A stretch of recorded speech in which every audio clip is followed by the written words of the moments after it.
Hi, good morning and welcome to presentation group 1. Let me introduce myself first. My name is Farhanizal Adrianto and as you all know, today I'm going to talk about looking the word psychology from ancient to modern meanings.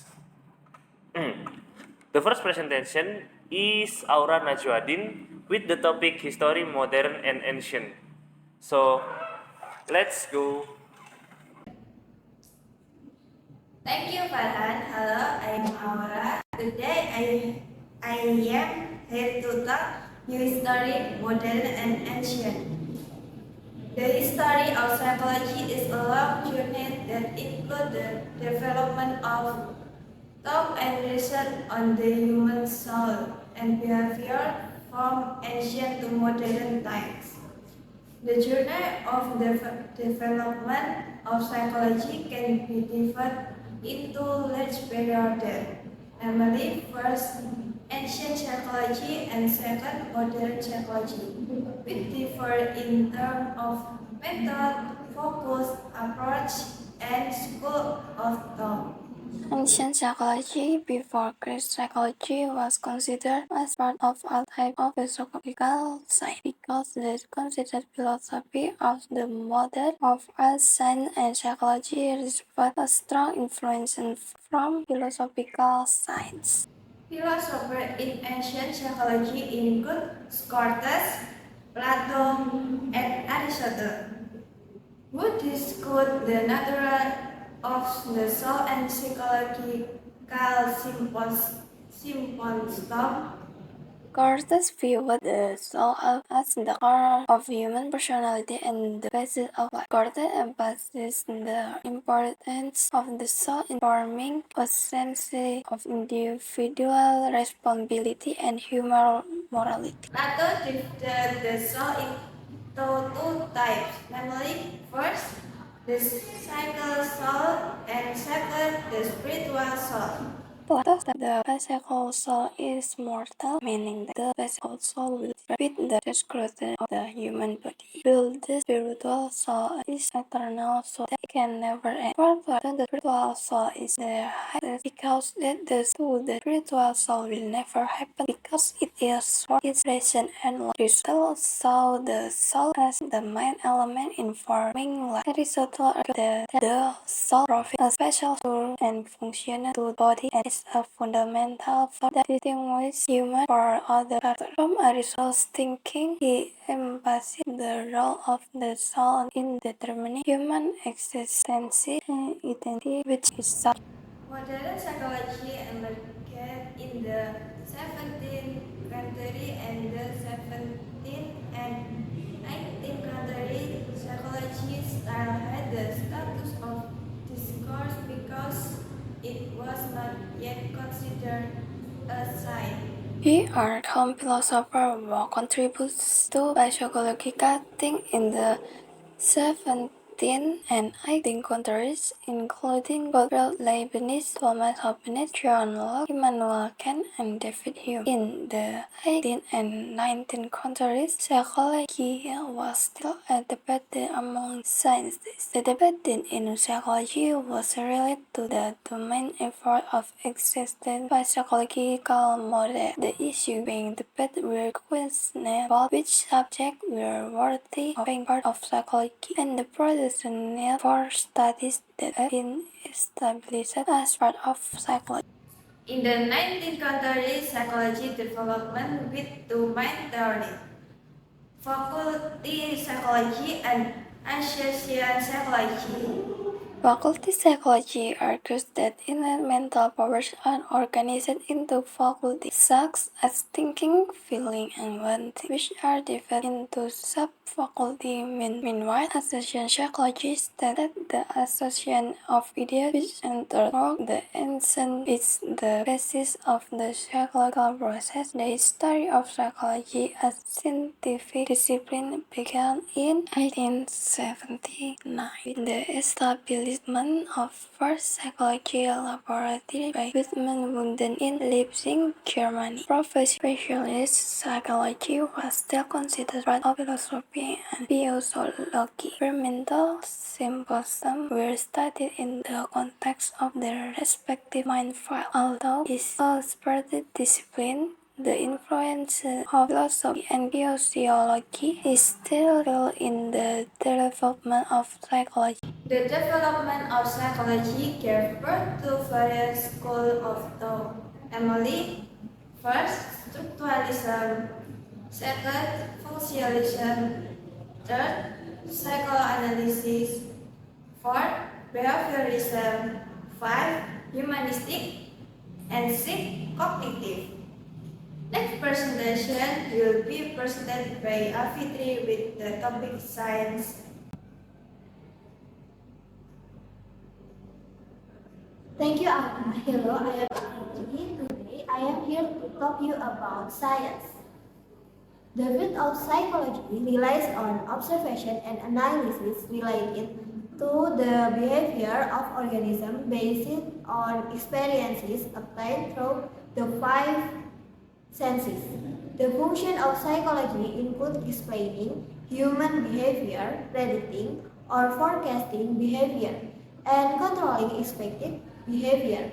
Modern psychology is considered a science because it bases its conclusion on data, information obtained by systematic observation. Observation allows measuring behavior that cannot be measured with measuring instruments other than psychology. Observation also allows the researcher or interviewer the obtain data on things that are not disclosed openly with interviewer. Types of observation. 1. Systematic observation, also called structured observation. There is a framework that contains factors and characteristics specific to each observed factor. 2. Experimental observation. It is done by controlling the important elements into such a situation so that the situation can be regulated according to the research objective. 3. Participant observation. Observers take part in the life of the people being observed. 4. Formal observation. This type of observation has a highly structured, controlled nature and is usually for research. Need to identify definition carefully. And 4. Informal observation. This type of observation has looser properties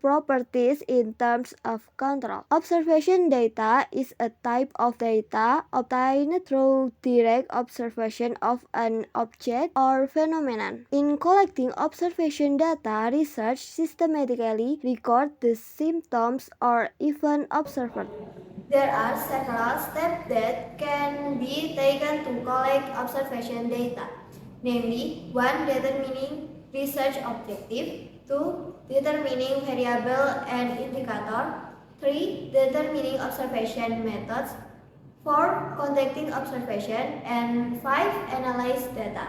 Next presentation will be presented by Salsabila with the topic behavior.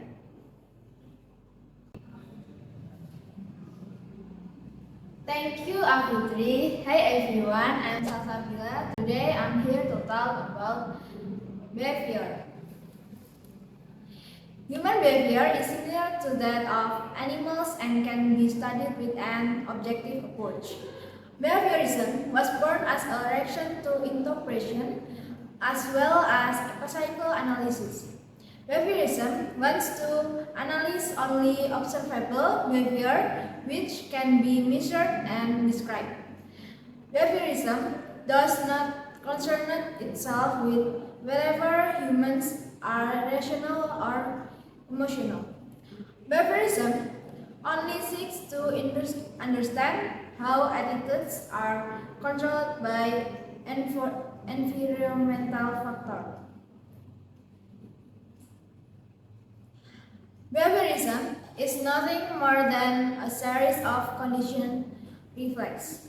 which are reflex that occur after a conditioning process, where reflex that were initially related to unconditioned stimuli are gradually concerned to conditioned stimuli.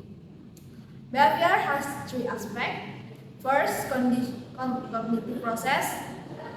Second, emotional states. And three, action.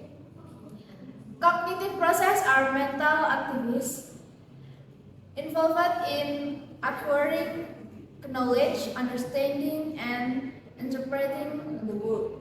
These processes are related to how we understand, focus, remember, think, and solve problems. These processes shape the way individuals interpret their surroundings and make decisions, which often also influence their response to various stimuli.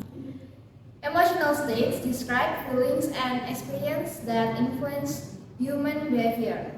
Various emotions such as joy, sadness, anger, and fear can provide important motivation in taking action, while also serving as a perspective that helps individuals see the world around them. Action is an observable behavior encompassing various aspects ranging from verbal communication to psycho movement and complex social interaction.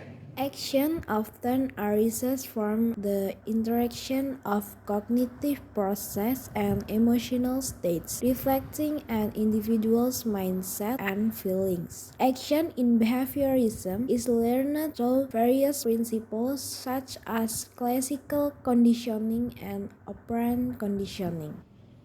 Next presentation will be presented by Cindy with the topic organism.